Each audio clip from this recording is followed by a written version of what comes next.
ಎಲ್ಲರೂ ಕೂಡ ನನ್ನ ಚಾನಲ್ಗೆ ಸ್ವಾಗತ ಹೇಳ್ತಾ ನೋಡಿ, ಪೊಲೀಸ್ ಇಲಾಖೆ 2053 ಸಿವಿಲ್ PSI ಹುದ್ದೆಗಳು.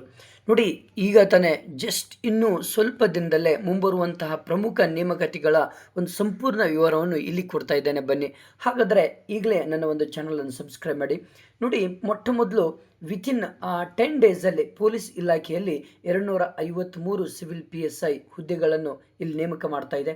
ರಾಜ್ಯ ಪೊಲೀಸ್ ಇಲಾಖೆಯಲ್ಲಿ ಖಾಕಿ ತೊಟ್ಟು ಸೇವೆ ಸಲ್ಲಿಸಬೇಕು ಎಂಬುವ ಒಂದು ಲಕ್ಷಾಂತರ ಯುವಕರ ಕನಸು ಸರ್ಕಾರ ಒಟ್ಟು 600 ಸಿವಿಲ್ PSI ಹುದ್ದೆಗಳ ಭರ್ತಿಗೆ ಅನುಮತಿ ನೀಡಿದ್ದು, ಇದರಲ್ಲಿ ಇದೀಗ ಮೊದಲ ಹಂತವಾಗಿ 253 ಸಿವಿಲ್ PSI ಹುದ್ದೆಗಳಿಗೆ ಅತಿ ಶೀಘ್ರದಲ್ಲೇ ನೇಮಕಾತಿ ಅಧಿಸೂಚನೆ ಹೊರಬೀಳಲಿದೆ. ಹಾಗೆ ನೆಕ್ಸ್ಟ್ ಇನ್ನೊಂದೇನಪ್ಪ ಅಂದರೆ, ಉಳಿದ 180 ಹುದ್ದೆಗಳನ್ನು ಕಲ್ಯಾಣ ಕರ್ನಾಟಕೇತರ ಭಾಗಕ್ಕೆ, 8 ಹುದ್ದೆಗಳನ್ನು ಕ್ರೀಡಾ ಕೋಟಾಗೆ ಹಂಚಿಕೆಯನ್ನು ಮಾಡಲಾಗಿದೆ. ಜೊತೆಗೆ ಇಲ್ಲಿ ಎರಡನೇದು ಏನಪ್ಪ ಅಂದರೆ, ಕಂದಾಯ ಮತ್ತು ಆಡಳಿತ ಇಲಾಖೆಗಳು 5600 FDA ಮತ್ತು SDA ಹುದ್ದೆಗಳು. ಪದವೀಧರರು ಡಿಗ್ರಿ ಮತ್ತು PUC ಪಾಸದ ಅಭ್ಯರ್ಥಿಗಳು ಅತಿ ಹೆಚ್ಚು ನಿರೀಕ್ಷೆ ಮಾಡುತ್ತಿರುವಂಥ ಹುದ್ದೆಗಳೆಂದರೆ FDA ಮತ್ತು SDA. ರಾಜ್ಯದ ವಿವಿಧ ಇಲಾಖೆಗಳಲ್ಲಿ ಖಾಲಿ ಇರುವಂತಹ 3000 ಪ್ರಥಮ ದರ್ಜೆ ಮತ್ತು ಸಹಾಯಕ FDA ಮತ್ತು 2600 ದ್ವಿತೀಯ ದರ್ಜೆ ಸಹಾಯಕರು SDA ಹುದ್ದೆಗಳ ನೇಮಕಾತಿ ಅಧಿಸೂಚನೆ ಶೀಘ್ರದಲ್ಲೇ ಹೊರಬೀಳಲಿದೆ. ಇದು ಕೂಡ ನೆಕ್ಸ್ಟು ಶಿಕ್ಷಣ ಇಲಾಖೆಯಲ್ಲಿ ಕೂಡ ಭರ್ಜರಿ ಆಗಿರುವಂಥ 15,000 ಸರ್ಕಾರಿ ಶಾಲಾ ಶಿಕ್ಷಕರ ನೇಮಕಾತಿ ನಡೀತಾ ಇದೆ.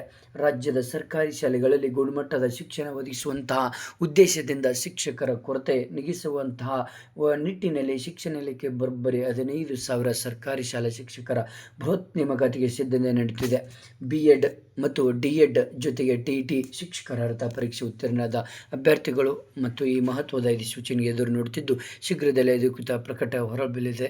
ಕಲ್ಯಾಣ ಕರ್ನಾಟಕ ಭಾಗ 6967 ಹುದ್ದೆಗಳನ್ನು ಇಲ್ಲಿ ಮಾಡ್ತಾ ಇದೆ. ನೋಡಿ, ಪದವೀಧರ ಪ್ರಾಥಮಿಕ ಶಿಕ್ಷಕ ಅನ್ನೋದು GPT ಅವರಿಗೆ 3228 ಹುದ್ದೆಗಳು, ಸಹಾಯಕ ಶಿಕ್ಷಕರು 2214 ಹುದ್ದೆಗಳು, ಪ್ರಾಥಮಿಕ ಶಾಲಾ ಶಿಕ್ಷಕರು PST 800 ಹುದ್ದೆಗಳು, ದೈಹಿಕ ಶಿಕ್ಷಣ ಶಿಕ್ಷಕರು PET 425, ಕಂಪ್ಯೂಟರ್ ವಿಜ್ಞಾನ ಶಿಕ್ಷಕರು CST 300 ಹುದ್ದೆಗಳು. ಹಾಗೆ ಕರ್ನಾಟಕ ಕಲ್ಯಾಣ ಭಾಗದಲ್ಲಿ 8333 ಹುದ್ದೆಗಳು ಇದ್ದಾವೆ. ಇಲ್ಲಿ ಕೂಡ ಪದವೀಧರ ಪ್ರಾಥಮಿಕ ಶಿಕ್ಷಕರ 5272 ಹುದ್ದೆಗಳಿದ್ದಾವೆ. ಸಹಾಯಕ ಶಿಕ್ಷಕರು 2286, ಪ್ರಾಥಮಿಕ ಶಾಲಾ ಶಿಕ್ಷಕರು 100 ಹುದ್ದೆಗಳು, ದೈಹಿಕ ಶಿಕ್ಷಣ ಶಿಕ್ಷಕರು 175, ಕಂಪ್ಯೂಟರ್ ಜ್ಞಾನ 200 ಹುದ್ದೆಗಳು ಇದ್ದಾವೆ. ನೆಕ್ಸ್ಟು ಅದೇ ರೀತಿ ಅರಣ್ಯ ಇಲಾಖೆಯಲ್ಲೂ ಕೂಡ ಇವಾಗ ನೇಮಕಾತಿ ನಡೀತಾ ಇದೆ. ಪರಿಸರ ಮತ್ತು ವನ್ಯಜೀವಿ ಸಂರಕ್ಷಣೆಯಲ್ಲಿ ಆಸಕ್ತಿ ಇರುವವರಿಗೆ ಅರಣ್ಯ ಇಲಾಖೆ ಗುಡ್ ನ್ಯೂಸ್ ನೀಡಿದೆ. ಉಪವಲಯ ಅರಣ್ಯಾಧಿಕಾರಿ, ಡೆಪ್ಯೂಟಿ ರೇಂಜ್ ಫಾರೆಸ್ಟ್ ಸೇರಿದಂತೆ ಅರಣ್ಯ ಇಲಾಖೆಯ ವಿವಿಧ ಹುದ್ದೆಗಳಿಗೂ ಶೀಘ್ರದಲ್ಲೇ ನೇಮಕಾತಿ ಅಧಿಸೂಚನೆ ಹೊರಡಲಿದೆ. ಇಂಧನ ಇಲಾಖೆ KPTC, ಎಸ್ಕಾಂದಲ್ಲಿ ಪವರ್ ಮ್ಯಾನ್ ಮತ್ತು ಇದಕ್ಕೂ ಕೂಡ ಇಲ್ಲಿ ಕಿರಿಯ power man Kalyana Karnataka HK ಭಾಗಕ್ಕೆ 440 ಹುದ್ದೆಗಳು ಮತ್ತು ಉಳಿದ ಕರ್ನಾಟಕ ಭಾಗಕ್ಕೆ 560 ಹುದ್ದೆಗಳು ಇಲ್ಲಿ ಅಧಿಸೂಚನೆ ಹೊರಡಿಸುವಂತಹ ಒಂದು ಸಿಚುವೇಶನ್ ಇದೆ. ಕಿರಿಯ ಸ್ಟೇಷನ್ ಪರಿಚಾರಕ ಕಲ್ಯಾಣ ಕರ್ನಾಟಕ ಭಾಗಕ್ಕೆ 24 ಮತ್ತು ಉಳಿದ ಕರ್ನಾಟಕ ಭಾಗಕ್ಕೆ 176 ಹುದ್ದೆಗಳಿದ್ದಾವೆ.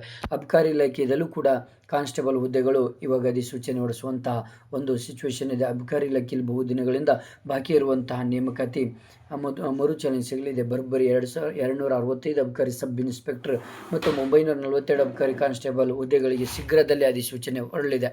KPSC ವಾಣಿ ವಿಶೇಷ ಸಲಹೆ.